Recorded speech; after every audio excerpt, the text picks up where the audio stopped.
موت کتنی بڑی نعمت ہے، زندگی کتنی بڑی نعمت ہے، صرف اس نیند کا شکر ادا نہیں کر سکتے، کیونکہ نیند جو ہے وہ تمہارے اختیار میں نہیں، بستر پہ لیٹنا تمہارے اختیار میں ہے۔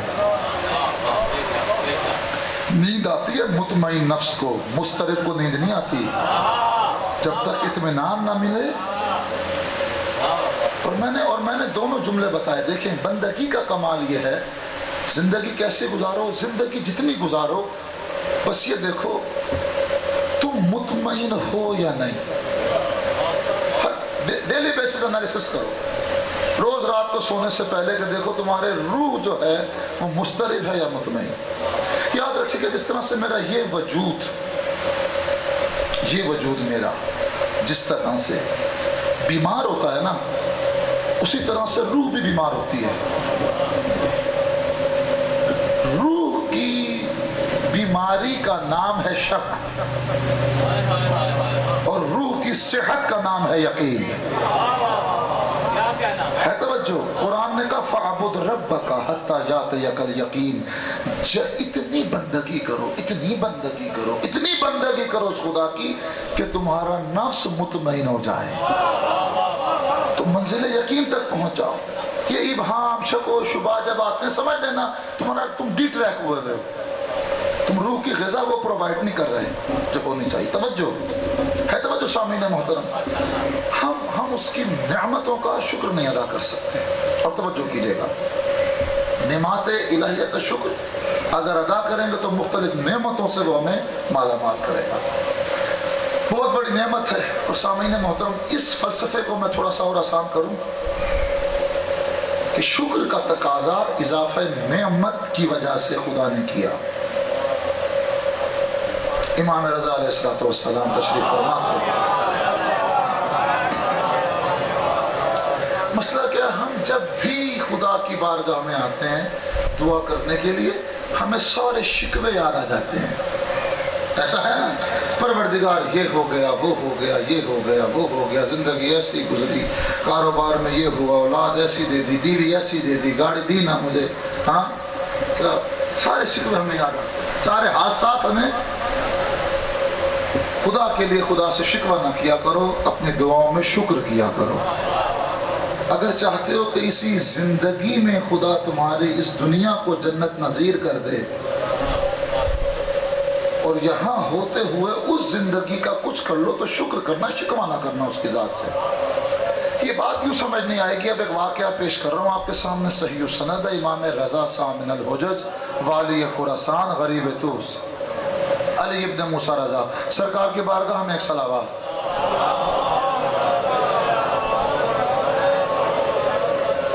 سرکار تشریف فرماتے، ایک چاہنے والا آیا، آ کے کہتا ہے فرزند رسول، میرے حالات بڑے خراب ہیں، اتنا تندرست ہو چکا ہوں کہ میرے پاس اب اپنے گھر کا رہن دینے کو کوئی پیسے نہیں ہیں، 3 مہینے سے میں اپنے مالک کا مقروض ہوں، مجھے پتا ہے میں کس طرح سے اپنے بچوں کا پیٹ پال رہا ہوں، ہم کس طرح سے فقر و فاقے سے زندگی گزار رہے ہیں، خدا کے لیے میری مشکل آسان کریں۔ سرکار اس وقت جو ہے نا انگور تناول فرما رہے تھے، سرکار نے ایک انگور کا گچھا اٹھا کر اس کو دے دیا۔ توجہ کیجئے گا سامعین محترم، انگور کا گچھا اٹھا کر اسے دے دیا۔